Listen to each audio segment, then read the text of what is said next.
আসসালামু আলাইকুম। মা ছেলেদের পাকের ঘর থেকে আপনাদের জন্য রইল দোয়া এবং শুভকামনা। টমেটো ভাজি করে দেখাবো। অবাক হচ্ছেন? জি, কাঁচা টমেটো ভাজি করা যায় এবং খুবই ঝরঝরা হবে। আমি ভাজিটা দেখাচ্ছি, আপনারা ভিডিওটি না টেনে পুরোপুরি দেখুন। অবশ্যই খুবই সুস্বাদু একটি খাবারের রেসিপি পাবেন।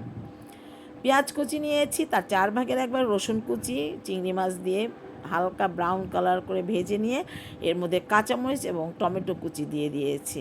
টমেটো কুচিয়ে নিতে হবে এর বিচি ছাড়িয়ে, এবং হালকা হাতে কিন্তু নেড়ে চেড়ে এর মধ্যে লবণ পরিমাণ মতো এবং খুবই সামান্য একটু হলুদের গুঁড়ো দিতে হবে। হলুদের গুঁড়ো দেওয়ার কারণ হলো এতে টমেটোর কালারটা একদম নষ্ট হবে না, টমেটোর কালার একদম সবুজ থেকে যাবে। দেখুন কতটুকু যে টমেটো থেকে যে পানি বের হয়েছে, সে পানিটা হালকা একটু হলুদ কালার হয়েছে, এবং হালকা হাতেই নেড়ে চেড়ে এই পানিটা শুকিয়ে নিতে হবে।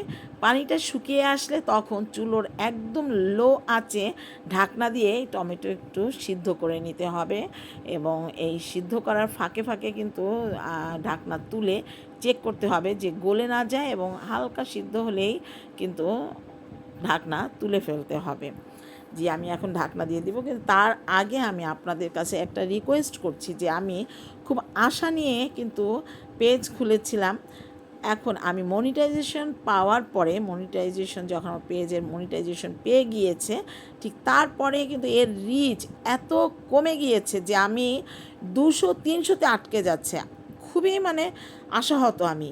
এত কষ্ট করে একটি কন্টেন্ট তৈরি করি। দেখুন যে আমি আপনাদেরকে কিন্তু টিপস বলে দিয়েছি যে কিভাবে এই টমেটো ভাজি ঝরঝরা থাকবে, যে আগে পানিটা শুকিয়ে নিয়ে তারপরে ঢেকে সিদ্ধ করতে হবে, এবং সিদ্ধ হয়ে গেলে কিন্তু আবার ঢাকনা তুলে কিন্তু এটা ভেজে নিতে হবে। এই যে এই টিপসগুলো বলি, খুবই কষ্ট করে আমি এই কন্টেন্ট তৈরি করি।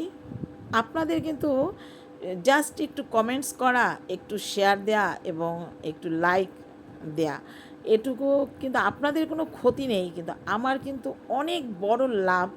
এবং এই লাভের জন্য এবং আমার যে এই যে ভালো লাগা, এই যে মূল্যায়নটা, এটা কিন্তু আমাকে খুবই আনন্দ দেয়। আমি জানতাম এবং আমার পরিবার জানতো যে আমার হাতের রান্না হয়তো খুবই মজাদার হয়, যে নর্মাল রান্নাও ভালো হয়, রিচ খাবারগুলোও ভালো হয়।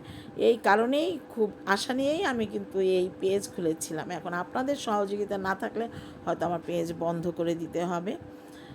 আপনারা এই প্রসেসে রান্না করে খেয়ে দেখুন। এর মধ্যে আমি ধনিয়া পাতা কুচি দিয়েছি, যে সিদ্ধ হয়ে যাওয়ার পরে তারপরে হালকা হাতে নেড়ে চেড়ে এত সুন্দর স্মেল বের হচ্ছে। আপনারা রান্না করে খেয়ে বলবেন কেমন হয়েছে। আল্লাহ।